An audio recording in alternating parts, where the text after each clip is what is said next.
Hello दोस्तों, voice with Kushwaha channel पर आप लोग का स्वागत है। और आज की कहानी का नाम है दो रिश्तों की नाव। जिस शादी समारोह में मैं अपने पति के साथ शामिल होने आई, उसमें निधि भी मौजूद थी। उसका कुछ दूरी से मेरी तरफ नफरत व गुस्से से भरी नज़रों से देखना मेरे मन में किसी तरह की बेचैनी या अपराध का भाव पैदा करने में असफल रहा था। निधि मेरी कॉलेज की अच्छी सहेलियों में से एक है। करीब 5 महीने पहले मैंने कोलकाता को विदा कहकर लखनऊ में जब नया जॉब शुरू किया तो निधि से मुलाकातों का सिलसिला फिर से शुरू हो गया था। जिस शाम मैं पहली बार उसके ऑफिस के बाहर उससे मिली, हेमंत भी उसके साथ था। वह घंटे भर हम दोनों सहेलियों के साथ रहा और इस पहली मुलाकात में ही मैं उसके शानदार व्यक्तित्व से बहुत प्रभावित हुई थी। क्या हेमंत तुझसे प्यार करता है? उसके जाते ही मैंने उत्तेजित होकर निधि से यह सवाल पूछा था। हाँ, और मुझसे शादी भी करना चाहता है, ऐसा जवाब देते हुए वह शर्मा गई थी। यह तो अच्छी खबर है, पर यह बता कि अनुराग तेरी जिंदगी से कहाँ गायब हो गया है। मैंने उसके उस पुराने प्रेमी के बारे में सवाल किया जिसके साथ घर बसाने की इच्छा वह करीब 7 महीने पहले हुई हमारी मुलाकात तक अपने मन में बसाए हुए थी। आंतरिक कसमकस दर्शाने वाले भाव फौरन उसकी आंखों में उभरे और उसने संजीदा लहजे में जवाब दिया। वह मेरी जिंदगी से निकल गया था, पर क्यों? मैं विदेश जाकर बसने में बिल्कुल दिलचस्पी नहीं रखती, पर वह मेरे लाख मना करने के बावजूद अपने जीजा जी के साथ बिजनेस करने 4 महीने पहले कनाडा चला गया था। उस समय मैंने यह मान लिया था कि हमारा रिश्ता खत्म हो गया है। फिर क्या हुआ? उसका न वहाँ काम बना और न ही दिल लगा, तो वह 20 दिन पहले भारत वापस लौट आया। और अनुराग के वापस लौटने तक तू हेमंत के प्यार में पड़ चुकी थी। हाँ, तो अब तू अनुराग को सारी बातें साफ साफ क्यों नहीं बता देती? यह मामला इतना सीधा नहीं है साक्षी। मैं आज भी अपने दिल को टटोलने पर पाती हूँ कि अनुराग के लिए वहाँ प्यार के भाव मौजूद हैं। और हेमंत से भी तुझे प्यार है? हाँ, मैं उसके साथ बहुत खुश रहती हूँ, उसका साथ मुझे बहुत पसंद है, पर कोई कमी है क्या उसमें? तू तो जानती ही है कि रोमांस को मैं कितना ज़्यादा महत्व देती हूँ। मुझे ऐसा जीवन साथी चाहिए जो मेरे सारे नखरे उठाते हुए मेरे आगे पीछे घूमे, पर हेमंत वैसा नहीं करता। उसका कहना है कि वह मेरे साथ तो चल सकता है पर मेरे आगे पीछे नहीं घूमेगा। वह चाहता है कि मैं अपने दम पर खुश रहने की कला में माहिर बनूं। उसके मन की उलझन को मैं जल्दी ही समझ गई थी। अनुराग अमीर बाप का बेटा है और निधि पर जान छिड़कता है। अनुराग उसकी जिंदगी से इतनी देर के लिए दूर नहीं हुआ था कि वह उसके दिल से पूरी तरह निकल जाता।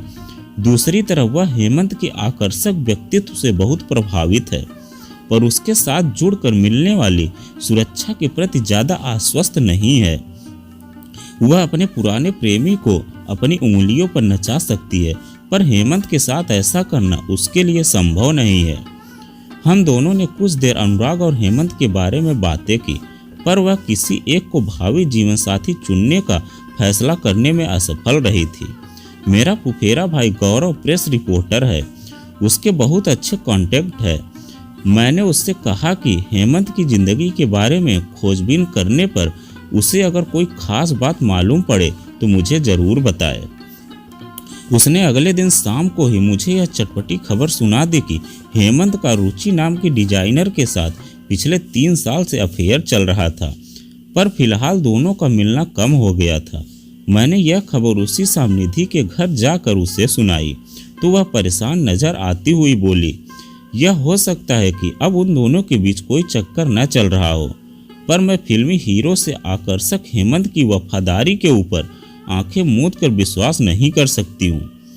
क्या गारंटी है कि वह कल को उस पुरानी प्रेमिका के साथ फिर से मिलना जुलना शुरू नहीं करेगा या कोई नई प्रेमिका नहीं बना लेगा? अगले दिन उसने हेमंत से रुचि के बारे में पूछताछ की तो उसने किसी तरह की सफाई न देते हुए इतना ही कहा, रुचि के साथ अब मेरा कोई अफेयर बिल्कुल खत्म हो चुका है। मैं तुम्हें बहुत प्यार करता हूँ, पर अगर तुम्हें मेरे प्यार पर पूरा भरोसा नहीं है तो मैं तुम्हारी जिंदगी से निकल जाऊंगा। किसी तरह का दबाव बनाकर तुम्हें शादी करने के लिए राजी करना मेरी नज़रों में गलत होगा। अगले दिन शाम को मुझे लंबे समय बाद अनुराग से मिलने का मौका मिला था। इसमें कोई शक नहीं कि हेमंत के मुकाबले उसका व्यक्तित्व कम आकर्षक था। वह निधि की सारी बातें बड़े ध्यान से सुन रहा था, पर उसे हेमंत हंसाकर खुश नहीं कर पाया। उस रात ऑटो से घर लौटते हुए निधि ने अपने दिल की उलझन मेरे सामने बयान की। अनुराग के साथ हमारा भविष्य सुरक्षित रहेगा और हेमंत के साथ हंसते हंसाते वक्त के गुजारने का पता नहीं चलता। अनुराग के साथ की आदत गहरी जड़ें जमा चुकी हैं और हेमंत जीवन भर साथ निभाएगा, ऐसा भरोसा करना कठिन लगता है। मेरी समझ में नहीं आ रहा है कि किसके हक में फैसला करूं। वैसे उसने जब से मेरी राय पूछी, मैंने उसे अनुराग के पक्ष में शादी का फैसला करने की सलाह ही दी थी। उसके हाव भाव से मुझे भी लगा कि उसका झुकाव अनुराग को जीवन साथी बनाने की तरफ बढ़ गया था। करीब 4 दिन बाद निधि के फोन पर रोती हुई आवाज में मुझे बताया, हेमंत को किसी से अनुराग के बारे में पता चल गया है। उसने मुझ पर 2 नावों में सवारी करने का आरोप लगाते हुए आज मुझे सीधे मुंह बात नहीं की। मुझे लगता है कि वह मुझसे दूर जाने का मन बना चुका है। इसमें ज़्यादा परेशान होने वाली बात नहीं है, क्योंकि तू भी तो अनुराग से शादी करने का मन काफ़ी हद तक बना ही चुकी हो। मैंने उसे हौसला दिया। अब मेरा मन बदल गया है साक्षी। हेमंत के दूर हो जाने की बात सोचकर ही मेरा मन दुखी हो रहा है। देख, अनुराग ने एक बार मुझसे दूर जाने का फैसला कर लिया था। इसी कारण मैं उसके साथ रिश्ता तोड़ने में किसी तरह का अपराध महसूस नहीं करूंगी। हेमंत की गलतफहमी दूर करने में तू मेरी हेल्प कर प्लीज़। ओके, मैं आज शाम तुझसे मिलती हूँ। मैंने उसे ऐसा आश्वासन दिया था।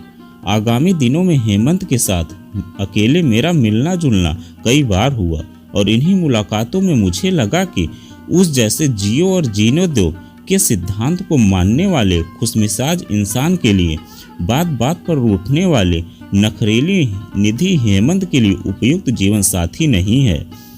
इसी बात को ध्यान में रखकर इस मामले में मैंने अनुराग की सहायता करने का फैसला मन ही मन किया। मैं अगले दिन शाम को अनुराग से मिली और उसे निधि का दिल जीतने के लिए एक सुझाव दिया। मेरी सहेली खूबसूरत सपनों और रोमांस की रंगीन दुनिया में जीती है। अगर तुम उसे हमेशा के लिए अपनी बनाना चाहते हो तो कुछ ऐसा करो जो उसके दिल को छुए और वह तुम्हारे साथ शादी करने के लिए झटके से हाँ कहने को मजबूर हो जाए। मेरी सुझाई तरकीब पर चलते हुए अगले सप्ताह अपने जन्मदिन की पार्टी में अनुराग ने निधि को पाने का अपना लक्ष्य पूरा कर लिया। बड़े भव्य पैमाने पर उसने बैंक्वेट हॉल में अपनी बर्थडे पार्टी का आयोजन किया था। उसमें निधि भी वीआईपी मेहमान थी।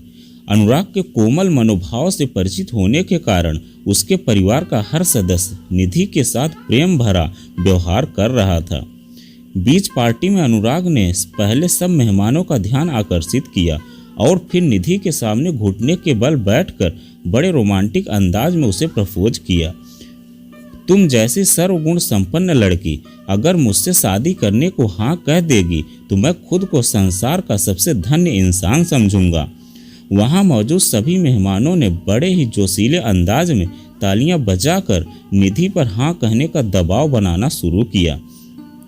पर हाँ कराने में अनुराग के हाथ में नजर आ रही उस बेशकीमती हीरे की अंगूठी का भी महत्वपूर्ण योगदान रहा, जिसे मैंने ही उसे खरीदवाया था।